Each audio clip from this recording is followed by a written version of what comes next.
স্বপ্ন সেটা নয় যেটা তুমি ঘুমিয়ে ঘুমিয়ে দেখো। স্বপ্ন তো সেটা যেটা তোমাকে ঘুমাতে দেবে না।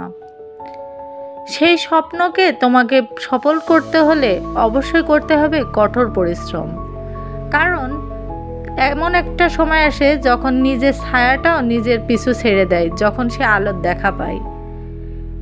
আত্মীয় স্বজন বন্ধু বান্ধব সবাই ছেড়ে যায়, কিন্তু তোমার সঠিক পরিশ্রম কখনোই তোমাকে ছেড়ে যাবে না। তোমার পরিশ্রম যদি সঠিক হয়, মনোবল যদি সঠিক থাকে, তাহলে জয়টা দিন শেষে তোমারই হবে। কারণ আমাদের কাউকেই মহান সৃষ্টিকর্তা ভাগ্যহীনভাবে পৃথিবীতে পাঠান না। হয়তো তোমার একটা পরীক্ষার রেজাল্ট খারাপ হয়েছে, হয়তো তুমি মহান সৃষ্টিকর্তাকে দোষারোপ করছো যে হে সৃষ্টিকর্তা, তুমি আমার কেমন ভাগ্য দিলে, হয়তো আমার ভাগ্যটা এতটাই খারাপ যে তোমার রেজাল্টটা খারাপ হয়ে গিয়েছে। কিন্তু একটা সময় তুমি ঠিকই বুঝতে পারবা ওই রেজাল্টটা খারাপ হওয়ারই ছিল, কারণ রেজাল্ট খারাপ করেছো শুধুমাত্র তোমার কর্মদোষে।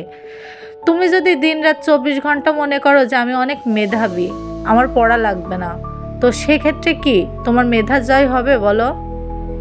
তোমার মেধার তো তখনই জয় হবে যখন তোমার মেধা আর পরিশ্রম দুটোই সমান হবে। একটা মানুষের যদি মেধা কমও থেকে থাকে, তারপরেও সে পরিশ্রমের জোরে তার মেধাকে জয় করতে পারে। কারণ আমি হাজারো মেধাবীকে পরাজয় হতে দেখেছি, কিন্তু পরিশ্রমীকে কখনোই পরিশ্রম বিফলে যেতে দেখিনি।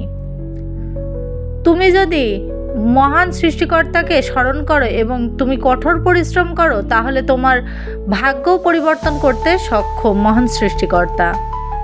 তোমার পরিশ্রম যদি সঠিক থেকে থাকে, তাহলে তোমার বাবা মাও কিন্তু মহান সৃষ্টিকর্তার কাছে হাত জোড় করে তোমার জন্য দোয়া করবে।